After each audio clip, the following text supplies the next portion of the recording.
All right, welcome back in. Hanging with Hester, presented by Richard Tonda. Hunt Palmer here with me on a Tuesday afternoon. Going to welcome in one of our guys, Connor Rogers. Does a great job over at the Bleacher Report. We're going to talk a little NFL draft with Connor. How you doing today?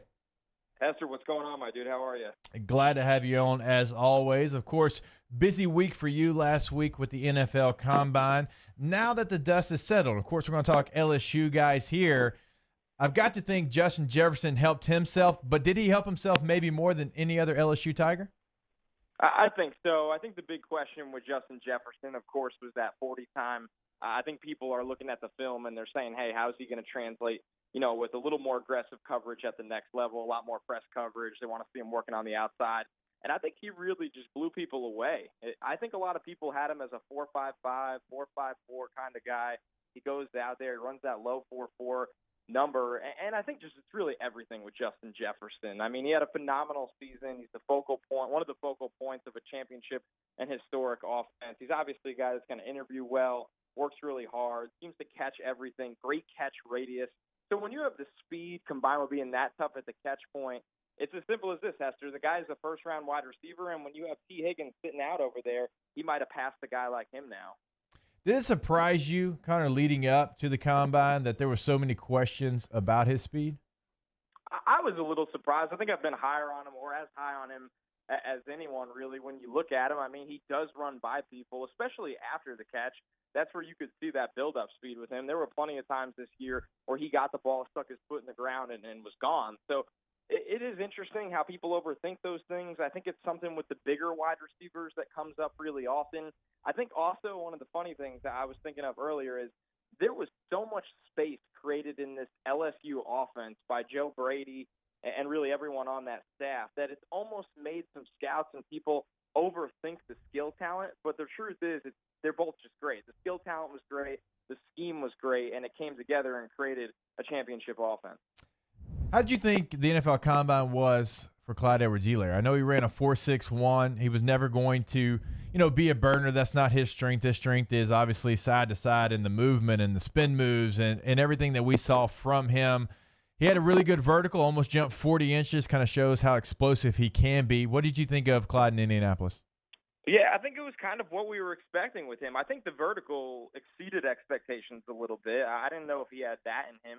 And then when you look at the 40 time, I mean, a lot of these running backs are running 4.6 for a reason. They're not all going to be burners out there. They're not all going to be Jonathan Taylor going 4.39. And I think a lot of Clyde's game is, most importantly, vision, which is probably the most important thing when you watch these running backs, and really his lateral ability, his contact balance, things like that. So from everyone I talked to, this wasn't a surprise. This didn't hurt his stock at all. He still seems like a lock for the second round, and he's going to be one of the first 5 running backs off the board. The real question is, what number is that going to be? Because you talk to some people and they think he's a top 2 running back in this class, and then other people see him more as the 4th or 5th best running back in this class. But I don't think there's really any concerns from him from an athletic standpoint.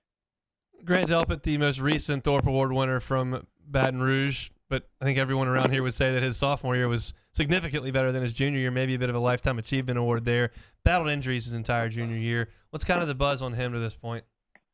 Well, I think what people are really trying to do, they want to sit down with Delpit and kind of, dig in and be like, how hurt was he, and ask him about the tackling. I think the most important thing with Grant that is still keeping, his stock and it really afloat is that the guy moves so well in coverage. And in a league right now where you're seeing guys like Patrick Mahomes in a Super Bowl dropping back and making plays throwing down the field, somebody like Grant Delpit is really, really valuable. I mean, Xavier McKinney goes to the combine and runs a 4.64 or whatever it was. So that in a way helps Grant Delpit because Delpit's going to run better than McKinney, who is somebody that a lot of analysts and scouts felt like had passed Grant this year. So I think for him, the pro day is going to be huge because it seems like one of those guys where if he's healthy, his body's right. I mean, the measurement's great, right? You look at a safety that moves like he does at 6'2", the length that he has, the different roles that he can handle.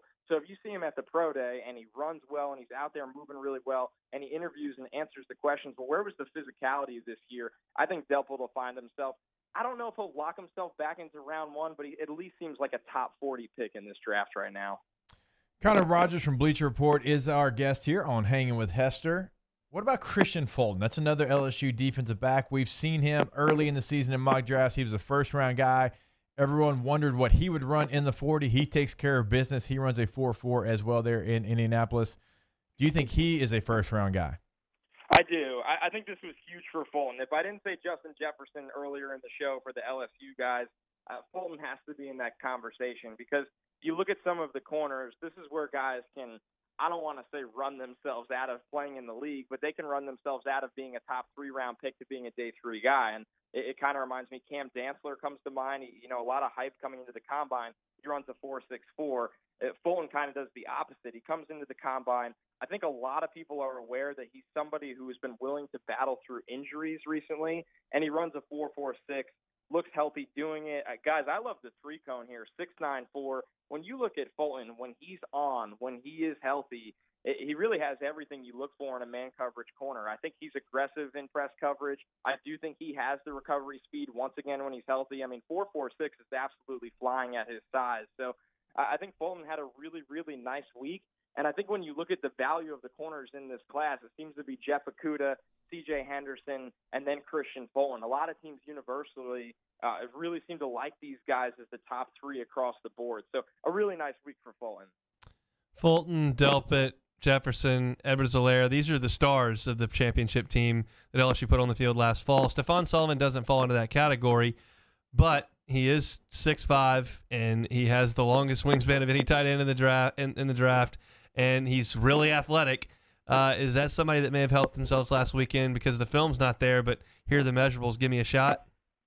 I think so, just because of the tight end class he's in. Nobody's really jumping out in this group, and with Sullivan, the question is, where was the production? I think that's what teams really, really are questioning here because he runs the 4.66, he jumps really, really well. And to be honest with you, this was such a lackluster tight end group. You have Cole Kmet, who's going to be the first tight end off the board.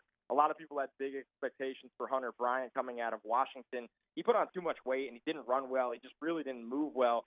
So for a guy like Sullivan, this gives him a chance now to creep up into this class because once again, you have Adam Troutman, who had a great 3-cone, but once again, it's just kind of an average tight end prospect. So for Sullivan, we really heard no buzz about him. It seemed like all the buzz was going to Thad Moss. But he comes out of this weekend and at least finds himself in the tight end class conversation now. Another LSU guy that we hadn't talked about, K'Lavon Chaisson. I mean, it's kind of making me sad talking about these potential first-round picks that LSU's losing, but obviously you wish them the best in their pro career because K'Lavon is a guy that could be a game changer out there on the edge, Connor. Yeah, without a doubt. I mean, he's somebody that, of course, you would have liked to see do everything, but you understand why. I think, listen, Trace a galore with this guy in a pass rush class that simply doesn't have anyone after Chase Young. So for Chaisson, this was kind of the perfect recipe for him. Everybody obviously loves his character, wearing the 18, everything about that. But he turned it on down the stretch this year, and I think that opened a lot of eyes. Whether it was against Georgia, whether it was against A&M, obviously he was generating pressure in the playoffs. So for Chaisson, he's locked into round 1. The question now is how high can he climb? I think when you have all these quarterbacks and the offensive linemen that are going to round out the top 10, I don't see him there right now, but the top 15 seems very, very realistic for him. The guy he's a really smart run defender. I think that's what surprised a lot of people. I think he's a lot tougher than a lot of people realize, and once again, he's just explosive. So when we actually get to see him do a lot more drills, he's going to jump out over the pass rushers not named Chase Young. I think he's a better player than Yetur Gross-Matos. I think he's better than Bradley and Nye. And A.J. Epinesa did not have a good week in Indy at all. So for Chaisson, considering the spotlight obviously wasn't all around him right now, he's just quietly seems like a top 15 or 20 pick in this class. Got a couple more with Connor Rogers from the Bleacher Report talking NFL draft here on Hanging with Hester. Connor, we've gone 13, 14 minutes in this interview. We have yet to say Joe Burrow because I think we just all we all know. I think we all assume he's going to be the number 1 pick. We hear that he crushed his interview with the Cincinnati Bengals. Is there any way that is there any way that he doesn't end up as a Bengal? No, as long as he doesn't demand that. It's pretty much up to Joe right now. That's the beauty of it. And Joe is not the kind of guy where he's going to pull an Eli Manning here and do anything like that. So I think for Burrow, it's good to actually hear rumors trickle out that, he's already in the Bengals' ear saying to keep A.J. Green, to keep players intact there. So he has a system implemented when he gets into place to succeed right away because this guy wants to win football games, and that's all he did over this last year. So for Burrow, I mean, everyone you talk to, it's like everybody just wants FaceTime with him. You hear the meeting with the Redskins. People just want to sit down and talk to him. It's like they want what they can't have. So for the Bengals, it's been absolutely great. I think they're excited about the Joe Burrow era. I hope they do right by him because he has all the tools and the mental makeup to succeed really anywhere, which is a rare thing. When you talk about quarterbacks year after year, we get so much into situational-based, landing spots, whether that was the case with Trubisky, which hasn't panned out, but Mahomes, it did. Deshaun Watson, it did. Lamar Jackson's a really good example of that. Burrow's the rare prospect where he's situationally based proof in a sense, where wherever he goes, I think he's going to have a lot of success. And I think there's a really good comfort level there built up right now between the Bengals coaching staff, their front office, and, of course, the Burrow family. All right, he is Connor Rogers, does a great job for Bleacher Report, also the Stick to Football podcast. You can follow him on Twitter at Connor J. Rogers. Connor, I always appreciate your time, brother. Thanks, Hester. Always great talking to you, man. Have a good one.